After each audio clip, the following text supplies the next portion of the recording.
Ya, baik Ibu dan teman-teman. Perkenalkan, nama saya Lenda Tuhumuri. NPM saya 124140420190 kelas C, Program Studi Keperawatan Fakultas Kesehatan Universitas Kristen Indonesia Maluku. Di sini saya akan menjelaskan terkait penyakit shock kardiogenik. Pertama-tama, apa itu shock kardiogenik? Shock kardiogenik adalah suatu sindrom klinis di mana jantung tidak mampu memumpahkan darah secara adekuat untuk memenuhi kebutuhan metabolisme tubuh akibat disfungsi otot jantung. Shock kardiogenik merupakan sindrom gangguan patofisiologi berat yang berhubungan dengan metabolisme seluler yang abnormal, yang umumnya disebabkan oleh perfusi jaringan yang buruk. Disebut juga kegagalan sirkulasi perifer yang menyeluruh dengan perfusi jaringan yang tidak adekuat, menurut Jokro Negoro ADKK 2003. Kemudian etiologi, yang pertama gangguan kontraktilitas miokardium. Yang kedua, disfungsi ventrikel kiri yang berat yang memicu terjadinya kongesti paru atau hipoperfusi iskemik. Yang ketiga, infark miokard akut.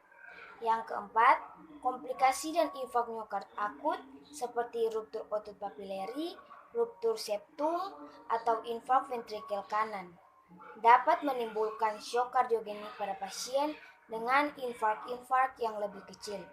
Yang kelima, valvular stenosis. Kemudian lanjut pada patofisiologi. Shock kardiogenik merupakan kondisi yang terjadi sebagai serangan jantung pada fase terminal dari berbagai penyakit jantung. Berkurangnya kealiran darah koroner berdampak pada suplai O2 ke jaringan khususnya pada otot jantung yang semakin berkurang. Hal ini menyebabkan iskemik miokard pada fase awal. Namun, bila berkelanjutan, akan menimbulkan injuri sampai infark miokard. Bila kondisi tersebut tidak tertangani dengan baik, akan menyebabkan kondisi yang dinamakan shock kardiogenik. Kemudian lanjut manifestasi klinis atau tanda dan gejala. Menurut Manurung 2016, tanda dan gejala shock kardiogenik. Yang pertama, kulit pucat dan dingin. Yang kedua, denyut nadi menurun. Yang ketiga, hipotensi. Yang keempat, nyeri dada. Yang kelima, gelisah. Yang keenam, ansietas. Yang ketujuh, penurunan curah jantung. Yang kedelapan, takikardia. Yang kesembilan, distres pernafasan. Yang 10, perubahan tingkat kesadaran, apatis, letargi, setengah sadar, atau koma. Kemudian diagnosa keperawatan.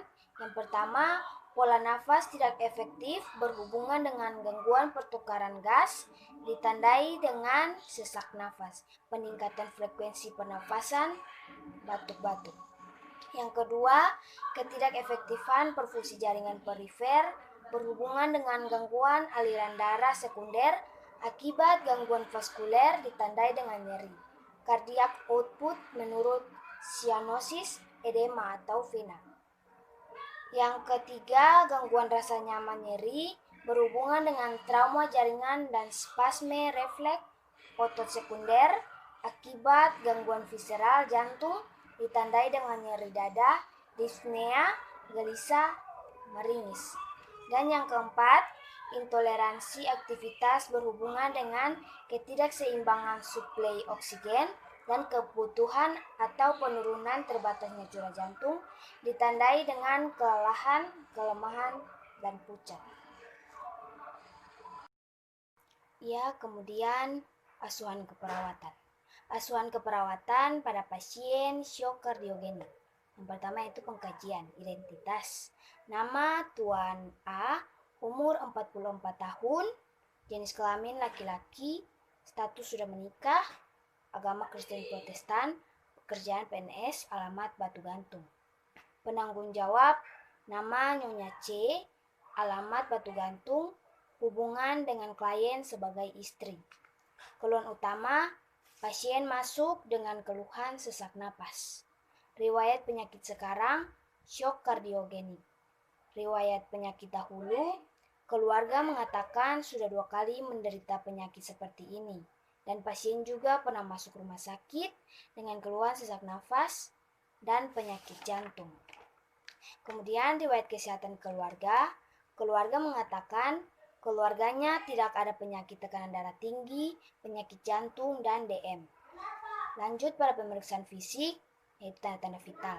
Tekanan darah 104/60 mmHg, nadi 71 kali per menit, pernafasan 26 kali per menit, suhu 36,8 derajat Celcius.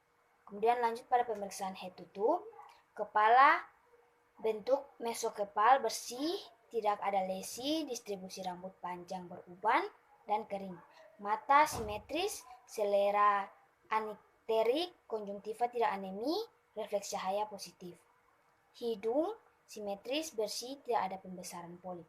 Mulut tidak ada pembesaran tensil, bersih, mukosa bibir kering. Telinga, daun telinga simetris antara kanan dan kiri, bersih, dan telinga bersih, sedikit serumen, fungsi pendengaran dalam batas normal. Kemudian leher, tidak ada pembesaran tiroid, nadi karotis teraba. Kemudian jantung simetris, ictus coris tidak terlihat, ictus coris teraba, mid calvicula linea sinisca, IC kelima. Bekak, BJ1 dan 2. Paru-paru simetris, pergerakan dada sewaktu bernapas simetris, tidak ada pergerakan otot bantu napas. Kemudian abdomen, cembung, peristaltik, usus 6 kali per menit, tidak ada nyeri tekan, hipertimpani. Kemudian ekstremitas. Ekstremitas ada 2, yaitu ekstremitas atas dan ekstremitas bawah. Ekstremitas atas terpasang infus RL di tangan kanan, tidak ada pitting edema. Uji kekuatan otot nilainya ekstremitas atas 3 dan ekstremitas bawah 2. Tampak sianosis CR3 2 detik. Kemudian lanjut ekstremitas bawah, tidak ada edema dan kulit kering. Kemudian genitalia terpasang DC. Kemudian lanjut pada analisa data. Data fokus, yaitu data subjektif dan data objektif. Data subjektif, pasien mengatakan sesak napas. Data objektif, klien kelihatan gelisah, respirasi 26 kali per menit, SpO2 95%, tampak sianosis, terpasang O2 binasal 3 liter per menit. Kemudian masalahnya hipoksemia dan iskemia jaringan sekunder terhadap sumbatan arteri. Etiologi, gangguan pertukaran gas. Kemudian lanjut pada rencana keperawatan. Diagnosa keperawatannya itu gangguan pertukaran gas berhubungan dengan iskemia jaringan sekunder terhadap sumbatan arteri. Tujuan dan kriteria hasil. Setelah dilakukan tindakan keperawatan selama 3x24 jam, diharapkan gangguan pertukaran gas berkurang dengan kriteria hasil. Yang pertama, sesak nafas hilang.